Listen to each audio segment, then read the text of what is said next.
อ้ยปอนหางอย่าหาลายดอกลูกพอลิดแล้วนกคอยจะหน่อย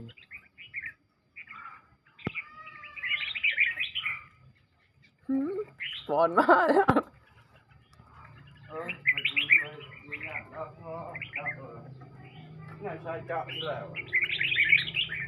คือกันนกเนาะ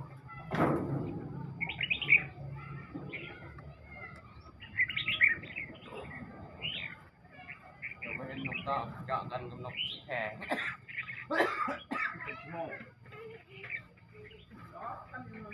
สายเจาะจะไม่เจาะมันต้องหาไว้หามานี่เจาะกันนั่น เดี๋ยวนกคอยพาเจาะเนาะนี่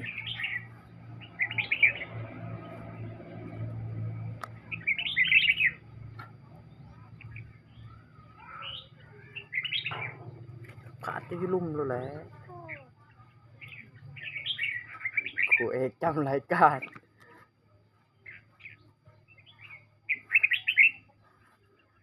หายไปไหนวิญญาณ